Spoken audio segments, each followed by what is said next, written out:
धुंधाड़ा में एक पोक्सो का मामला हुआ है 1 महीने पहले, और अभी सीआई साहब ने जांच की है और सीआई साहब कह रहे हैं कि भाई वो आदमी निर्दोष है।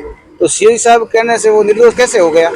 और ये पूरा मामला इतना संगीन है और 3-4 बच्चों के साथ और हुआ है, एक उसका पिताजी और है, इनके बच्चे के साथ में और हुआ है। और अभी वो पुलिस वाले कह रहे हैं कि भाई वो निर्दोष है। हम सीआई साहब के पास जाके आए, डिप्टी साहब के पास जाके आए और यहाँ अशोक उद्यान जाके आए, डीसीपी के पास जाके आए, अभी यहाँ है, या पहले और आके गए हैं, पर कोई कार्रवाई नहीं है। अभी उस आदमी जो निर्दोष है, हम नहीं कहते कि भाई निर्दोष को फंसाओ, जो इस बच्चे के साथ में घटना हुई है तो इसकी जांच करके उस दोषी को सजा दिलाना है और इस बच्चे को न्याय दिलाना है। क्या नाम है आपका? मेरा नाम बबूत राम विश्नोई हो सकला। मामला है, इन बच्चे के साथ में अत्याचार तो हुआ ही है, इससे गांव में बड़ा रोष है। और अभी हम इसके बाद में अगर कोई कार्रवाई नहीं की तो हम धरने पर बैठेंगे। और लास्ट स्टेप रहा है धरना है बस। अगर न्याय हमारा, अगर पुलिस उनको गिरफ्तार नहीं करती आरोपी को, तो हमें तो बड़ा रोष है गांव में पुलिस। और अभी जो काफी दिनों से टल्लम टोली महीने से चल रही है, इसका क्या कारण है? मजिस्ट्रेट के सामने बयान हो चुका है, मेडिकल हो चुका है, बच्चे का सारा काम हो चुका है, फिर भी अभी तक नहीं पकड़ रहे हैं। इससे हमें बहुत बड़ा यूँ रोष है और इसके लिए हम मीडिया को यही संकेत देना चाहते हैं कि भाई अपनी इस कुछ कार्रवाई की जाए इन बच्चों के साथ में। ऐसा अन्याय हुआ है तो और आगे भी किसी के साथ में नहीं हो, ये मैं आशा करता हूँ बस।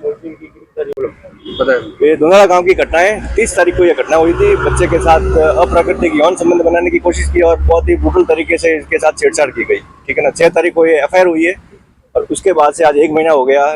जो एक्यूज है वो अभी तक फरार है। पुलिस वाले 3 बार उसके घर गए लेकिन उन्होंने अरेस्ट करने की कोशिश भी नहीं की। फुल छूट दे रखी है इनको। जो परिवादी है वो 1 महीने से चक्कर काट रहे हैं। उनको समाज से सामाजिक बहिष्कार करने की भी धमकियां मिल रही है, ठीक है। आज कम से कम 4-5 बार ये आ चुके हैं। आज हम लोग पूरे गांव वाले इकट्ठे हो गए, पहले डिप्टी ऑफिस गए तो डिप्टी साहब ने बोला कि सीआई ने उनको जो एक्यूज है उनको निर्दोष करार दे दिया। तो मैं पूछना चाहता हूँ कि भाई अगर ये सीआई जो है कोर्ट कचहरी से ऊपर है क्या? निर्दोष देने का काम कोर्ट कचहरी का है, तो सीए कहाँ कैसे निर्दोष देने? मेडिकल में क्या पुष्टि हुई थी बच्चे के साथ? मेडिकल में वो छेड़छाड़ की पुष्टि हो चुकी है, लेकिन पुलिस वाले अभी भी आज हम लोग ये डीसी ऑफिस गए थे अशोक उद्यान, तो वो बोल रहे हैं कि बस इन्वेस्टिगेशन स्टार्ट है, अनुसंधान जारी है। जब अगर तो एक्यूज के ऊपर लगे आरोप सही होंगे तो उसको अरेस्ट करेंगे। क्या बच्चे का मजिस्ट्रेट के सामने बयान हो चुके हैं? हाँ, हो चुका है। काउंसलिंग हो चुकी है। सामने वाले थोड़े पैसे वाले लोग हैं, इसलिए इस मामले को दबाने की कोशिश कर रहे हैं। और ये जो परिवादी है थोड़े गरीब परिवार से आते हैं, उनके साथ खड़ा होने वाला कोई है नहीं, बस ये चीज़ है। कब हुआ था? 30 तारीख को रात को मैं जागरण में गया था मेरे दादा के साथ डोला नाडा पे। तब 12 बजे करीबन दादा सो गए थे, 11 बजे। फिर मैं आया बाहर टॉयलेट करने के लिए, तो ये आदमी खड़ा था बल्लाराम। तो मैंने सोचा गाड़ी पड़ी थी उसके पास से, मैंने सोचा पास में से जाके टॉयलेट करके आ जाता हूँ। तो मैं पास में से निकल रहा था, उसने मेरे कंधे पे हाथ रखा और मुझे ऐसे इशारा किया। मैंने बोला हाँ। तो वो फ़ोन पे बात करता करता मुझे लेके गया अंधेरे खेत के अंदर। और फिर वो फ़ोन काटने के बाद मुझे पूछा कितने साल का है, कितनी में पढ़ता है और कौन सी स्कूल में पढ़ता है। तो मैंने बता दिया और फिर बोला तू 14 साल का है, सब समझने लग गया होगा। मैंने बोला क्या समझना है? फिर मुझे ऐसे गंदी हरकतें करने लगा आगे और पीछे। मैंने ऐसे छुड़ाने की तो बोला ऐसा। मैंने बोला ऐसा क्या कर रहे हो? तो उन्होंने बोला कि मैं तेरे से दोस्ती करना चाहता हूँ। मैंने बोला मुझे दोस्ती नहीं करनी है। फिर भी वो ऐसे दबाते रहे और फिर मेरे मुंह पे उन्होंने अपना मुंह रख दिया और फिर छोड़ भी नहीं रहे थे। मैंने धक्का दिया और छुड़ाने की कोशिश की। फिर उन्होंने मेरा एक हाथ से पैंट उतारा और फिर मैंने ऐसे धक्का देने की कोशिश की तो मेरा गला दबा दिया यहाँ से। बोला मार दूंगा तेरे और तेरे परिवार को, किसी को मत बोलना। तो मैं डरा हुआ उसका हाथ यहाँ से गले से हटते ही मैं धक्का दे के भाग के अंदर आ गया। तो मैं और मेरा पोता झाड़ने पे गए थे, वहाँ पे मेरे पोते के साथ में ये रात को पेशाब करने के लिए गए तो बाहर निकला तो वहाँ पे एक आदमी खड़ा था जो फोन पे बात कर रहा था। उसने बच्चे को पूछा इशारा किया पेशाब के लिए, तो इसने हूँ भर दी। तो उसने उसके कंधे पे हाथ रखे अंधेरे में जंगल में लेके चला गया। वहाँ जाके बच्चे के साथ में गंदे हरकतें की उसने। फिर बच्चा वहाँ से छुड़ा के आके भाग कर जागने में बैठ गया। फिर रात को हम 2 बजे घर आ गए। रात को बच्चे ने मेरे को कुछ नहीं बताया। दूसरे दिन और उसी दिन रात को थोड़ा बच्चे को बुखार भी था तो मैंने उसको कुछ नहीं सब बुखार हो गया, एक दिन निकल गए। दूसरे दिन बच्चे ने मेरे को बताया, तो 3 तारीख को मैं बच्चे को डॉक्टर के पास लेके गया। 3 तारीख को डॉक्टर के पास लेके जाने के बाद 4 तारीख को मैं पुलिस स्टेशन गया।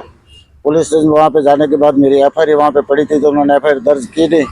वहाँ पे डिप्टी साहब बैठे थे, उन्होंने वो आरोपी को बुलाने के लिए भेजा। तो आरोपी को बुलाने के लिए गए तो डिप्टी साहब 7 बजे तक निकल गए थे। 8 बजे तक हम बैठे रहे, तब तक तो आरोपी आया नहीं था। फिर हम लोग रात को घर चले गए। सुबह मैंने आके पूछा उनको, वहाँ पे एक नाम था गणपत लाल करके एक पुलिस में था, उसको बताया कि रात को आपने उसको छोड़ा कैसे। तो उन्होंने मेरे को बताया कि उसकी माँ बीमार थी। उस दिन भी मेरी FIR दर्ज नहीं की।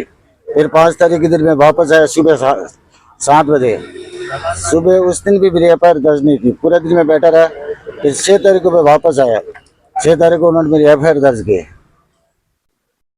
FIR दर्ज करने के बाद में क्या बच्चे का मेडिकल कराया? FIR दर्ज करने के बाद उन्होंने कहा कि मजिस्ट्रेट का बयान कराना पड़ेगा। तो 11 तारीख को हम लोगों ने मजिस्ट्रेट बयान करवाए। उसी दिन उन्होंने बताया कि उसकी काउंसलिंग टेस्टिंग करानी पड़ेगी।